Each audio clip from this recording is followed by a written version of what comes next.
Sur la chaîne YouTube Zingzenkin 90-28, une interrogation revient souvent: les relations avec la France sont-elles en train de se réchauffer? Certains évoquent un éventuel apaisement, mais en réalité, rien ne va dans ce sens. Les faits récents sont suffisamment parlants. D'ailleurs, nous devions approfondir ce point dès demain. Il suffit d'observer ce qui a émergé autour de la FAM. Le procureur national antiterroriste soutenu par les autorités judiciaires compétentes a officiellement validé des éléments indiquant une implication de l'Algérie dans un dossier qualifié de terrorisme d'État, une affaire désormais suivie de près par le parquet national antiterroriste français, une structure hautement spécialisée et reconnue pour son expertise dans la lutte contre le terrorisme, mais aussi dans l'analyse des ingérences impliquant des acteurs étatiques ou des organisations étrangères engagées dans des actions sur le territoire français. Aujourd'hui, l'agence PS a rapidement dégainé une dépêche pour répondre aux propos du chef du parquet antiterroriste à Paris en s'appuyant sur une source bien choisie, et laquelle la PA, autrement dit la voix officielle du pouvoir algérien, son relais médiatique habituel. Cette dernière cite le ministère des Affaires étrangères qui crie à l'attaque contre l'image du pays, évoque un prétendu complot et ressort les classiques accusations d'algérophobie. Un discours déjà entendu 1000 fois. En résumé, tant qu'on ferme les yeux sur des enlèvements, des opérations douteuses ou des comportements dignes de voyous, tout va bien. Mais dès qu'on ose dénoncer, on devient immédiatement raciste, extrémiste ou hostile à l'Algérie. Pratique comme stratégie, non.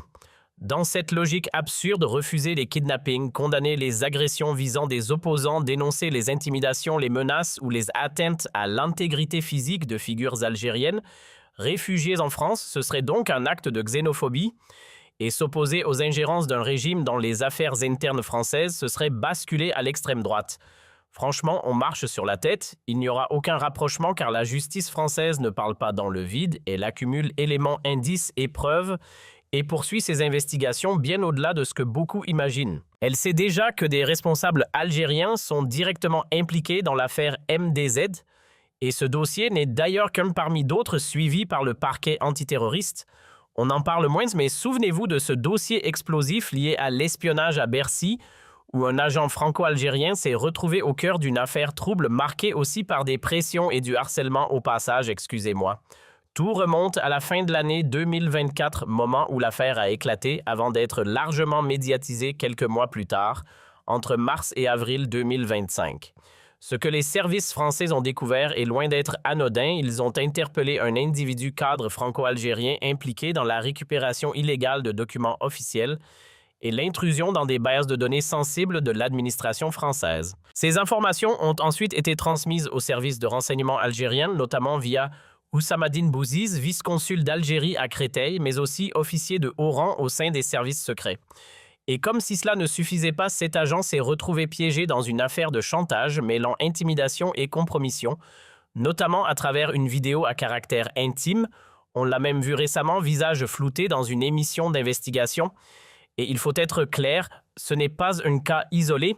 Les autorités algériennes ont été prises la main dans le sac sur le territoire français. Maintenant, faisons un exercice simple, imaginons l'inverse.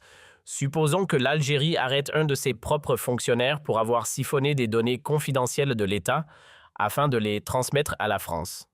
Quelle aurait été la réaction? Un scandale immédiat, une crise majeure, peut-être même une escalade diplomatique qualifiée de casus belli. Car dans ce genre de situation, il s'agit ni plus ni moins d'une atteinte directe à la souveraineté nationale.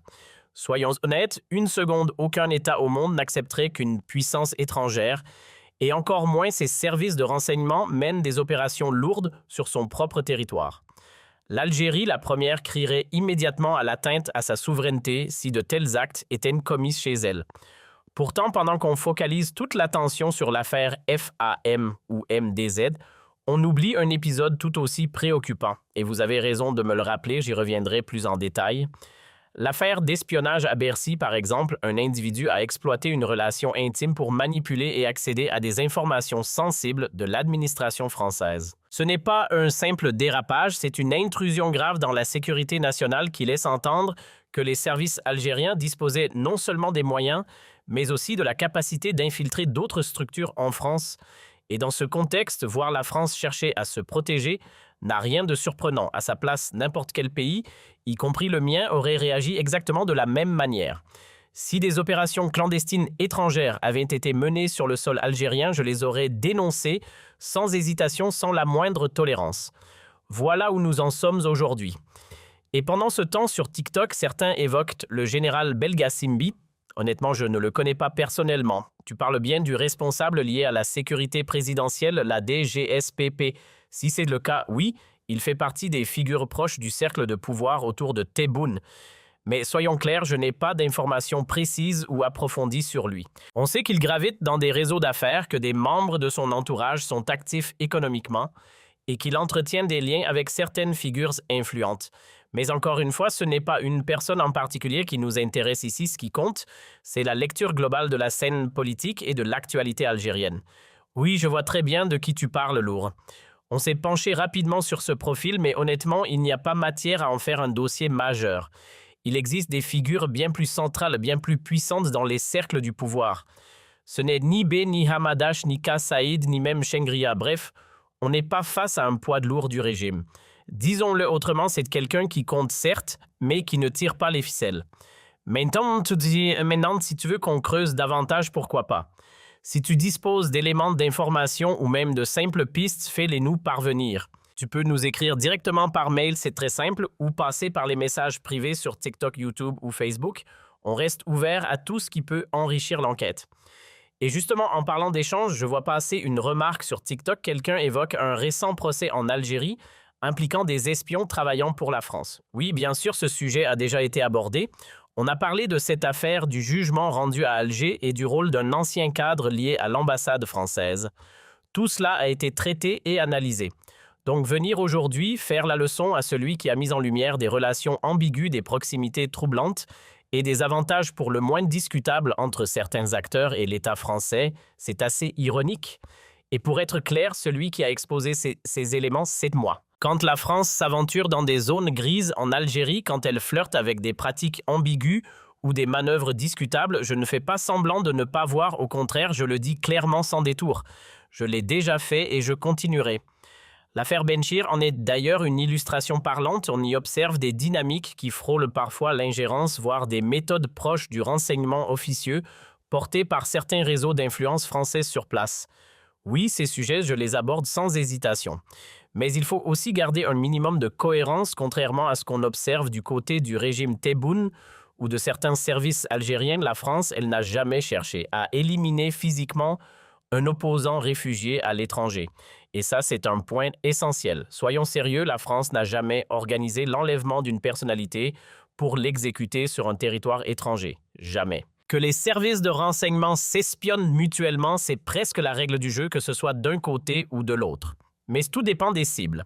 Là où certains États s'intéressent à des enjeux stratégiques, entreprises, défense, institutions, on voit ici autre chose, des journalistes, des blogueurs, des militants, des voix critiques. C'est à eux que s'intéressent certains services algériens. Et c'est bien là toute la différence. Et non, il ne s'agit pas d'un simple face-à-face avec la France, loin de là. Le tableau est bien plus large. Prenez le Canada par exemple. Il y a à peine un an, nous révélions un scandale majeur d'ingérence étrangère. Ceux qui nous suivent se souviennent sûrement de notre émission du 18 juin 2024. Là encore, même mécanique, même dérive. Ce n'est donc pas un cas isolé. Le régime algérien s'est retrouvé sérieusement mis en cause à travers une enquête approfondie, notamment relayée par Radio-Canada, qui a exposé les contours d'un système d'intervention inquiétant sur le sol canadien. Et le plus frappant dans tout cela, l'absence totale de réaction officielle. Rien. Silence complet.